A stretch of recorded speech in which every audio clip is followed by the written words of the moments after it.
আসসালামু আলাইকুম। নতুন একটা ভিডিওতে সবাইকে স্বাগতম। কি সুন্দর মিষ্টি হাসি। বাংলাদেশের সবথেকে জনপ্রিয় বাপিয়ে শীতকালীন যাবি খাবার না হাঁসের পাগল হয়ে মাংস গেছে গা। এবং আটা রুটি। আমি চিন্তাও করি যেহেতু আমি এখন বাংলাদেশে এরকম নেই, একটা সেহেতু এই রসগোল্লার মতো খাবারটা ছেলে পাওয়াটা দুষ্কর। কে না মিস করে আর কিন্তু এই খাবারের স্বাদ অতুলনীয় এর এবং হাতে যদি বউ যা আসে কখনো সেটা তো বলা সুখ যায় না। না পাই আর তাই দুঃখ তো কোনোদিন পাইবো না। নিজেই নেমে গেলাম আহ এই রুটি মাশাআল্লাহ। এবং হাঁসের মাংসের মিশনে। হ্যাঁ, হাঁসের মাংস আর রুটি। জীবনের প্রথমবার আটা রুটি তৈরি মাশাআল্লাহ। করলাম। কি যে ৪ কোনা ৩ কারিগর! কোনা রুটি বেলতে যেমন বেলতে মানুষ গড়ার কারিগর, ভালোই আনন্দ লাগলো। তেমনি আবার খাবার তৈরি করারও আমার কারিগর। রুটি আবার বেলা জীবনের ১ম। মোটিভেশন এর দেওয়ারও আগে আমি কারিগর। কখনোই উফ! এভাবে রুটি মাশাআল্লাহ। বেলিনি। হাঁসের মাংস আর রুটির হুম, হুম। স্বাদ আমাকে এই রুটি বানাতে বাধ্য এটা করেছে। এটা এটা ঠিক আছে। তো এটা মানচিত্র এই হয় যে নাই। রুটি ১ম একটা তৈরি মানচিত্র করলাম, হইছে। আর আমার সাথে ছিল আমার ১ম না? দাদু এবং আচ্ছা। ছোট ভাই আশিক। রুটি লম্বা মাখা রুটি হয়ে ৩ গেছে। কোনা রুটিকে সোজা করতে গিয়ে আমার ভাবির নাম যে ধরেন পরিমাণে তাইলে গুড় কষ্ট হয়ে যাইব। হয়েছে তা বলার বাইরে। দর্শকরা আশা করি কেউ আমার রুটি দেখে হাসবেন না, কারণ আমার রুটির অবস্থা ভাবি খুবই বেলতে শোচনীয়। পারে না? আমি বিয়ে কখনোই এটা রুটি দেখলে কিন্তু বানাইনি, চেতে তাই যাইব। আশা করি আমাকে ক্ষমা সুন্দর দৃষ্টিতে দেখবেন।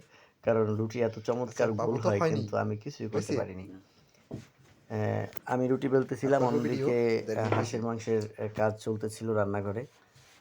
আমার রুটি বেলার একটা কাম করুন। পাশাপাশি হাঁসের মাংস রান্না শেষ হয়ে যায়। এর ভেতরে আমরা পুরো রুটি রানিং। বাজার বাকি কাজগুলো হ্যাঁ। সেরে নিই। প্রথমে আমরা আমি একটা আটা ছোট এবং একটা রুটি। রুটি আমি একটা বানাতে ছোট যে কি রুটি বানাবো। পরিমাণে কষ্ট, এই হচ্ছে তা মানচিত্র। না বানালে একটা আসলে বোঝা বাংলাদেশি যায় না। মানচিত্র করেন না। কারণ আমার রুটিগুলো দেখলেই বোঝা যায় যে রুটি বানাতে আসলেই অনেক ওকে। কষ্ট। আহ! যে রুটি কারিগর। বানাতে বাপরে বানাতেই বাপ! আমাদের অনেক সময় লেগে গেছে। বেতন ৫,০০০ রুবেল দিতে রুটি হইব ৮ বানানোর জন্য ঘন্টার জন্য। আমাদের বিশেষ কোনো এখানে পিঁড়ি নেই। তাই আমি পড়ার এভাবে না তো। টেবিলটাকেই এভাবে দিই। চপ্পর করে রুটি মারে। বানানোর মারেন। পিঁড়ি হিসাবে ব্যবহার করে নেই। মার্কিন সমাজসন্তুষ্ট সেনাপ্রধান জোসেফ আউন লেবাননের নতুন প্রেসিডেন্ট হিজবুল্লাহর দুর্বলতার সুযোগ নিয়েছে বিদেশি শক্তি বলছেন বিশ্লেষকরা।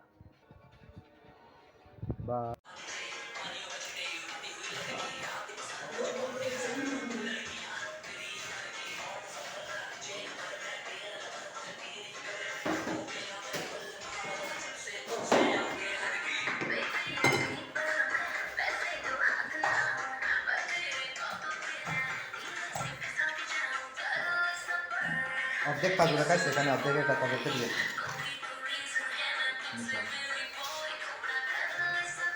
রুটি বানানো শেষে চলছে কিচেনে রুটি ভাজার কাজ। এদিকে হাঁসের মাংস প্রায় রান্না হয়ে এসেছে। দুধে দুধে দুধে দুধে পানি পানি রান্না শেষে এবার খাবার পালা শুরু। আশিক, কি করতেছো ভাইয়া? আমি রুটি খাচ্ছি। কেমন হয়েছে রুটি? মাশাআল্লাহ। খুব ভালো। ভালো। হাঁসের মাংস? হাসুন কোচিং ক্লাস আছে। ওচিন ক্রাসিবে? অফকোর্স না দা।